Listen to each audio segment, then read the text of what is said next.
من شخصا ضد با حشمت ساختن قبر وای برای یک نشانه کردن برای پاس داشتن خاطر همون آدم فوتیده یا آدم نزدیکش یگان نشانه ماند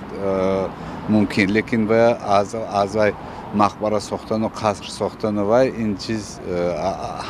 هم از نقطه نظر اخلاقی هم از نقطه نظر دینی و فکر میکنم که وای نادرست. یک برای انیق شدنش یک табличка ми ягон вай майда чимонат мешадам вай ин қабра вай кадан худаш вай нест метавонанд онҳо ин пулҳоро дар мактаб интернатҳо дар ҷиҳати хайравӣ сарф кунанд беҳтар аз падар модарро пеш аз ҳама дар зиндагӣ ба қадраш расидан дар кор пас аз маргаш ин фоида надорад ки санги мармар ё ягон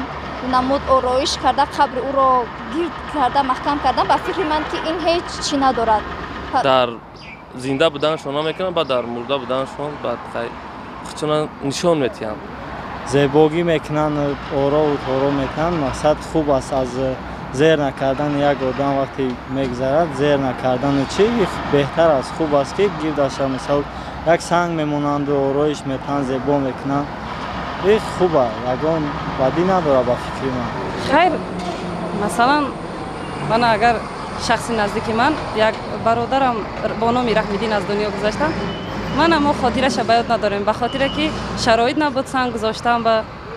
хайр хотира нест умуман хотира надорем аз ҳамин сабаб дигаро кунанд хуб аст сари қабри модарашон аст хештаборашон аст авлоду аҷдодашон аст тоза кунанду ягон санг гузоранд хуб аст ба фикри ман беҳтарин мешавад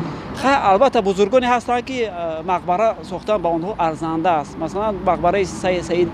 میر سید علی حمدانی مقبره دیگر بزرگان مشاهیران کلاسیک اینا البته ارزنده بود چون که اشعار ایجادیات اینها سالیان و عصرهای دراز است که مثال در دل ها جای گرفته و تا ابد هم خیلی میمونه هر یک آدم کانکریتی سبب کانکریتی خودش دارد به کدام خاطر این کار کرد روی حرمت احترام مثلا یک از گذاشتم زیر نکنم مقصد یک نگاه بین روی حرمت مقصد که صاحبی میکنم нишон медиҳанд дар пеши дигарон ки мо ба қадри падару модар мерасем онҳоро ҳурмат мекунем ва аз дигарон фарқ дорем гуфта ба фикри ман ки қисми зиёдашон аз сабаби худ нишондиҳӣ мекунанд ба кадом хотир ба хотире ки фаромӯш нашаванд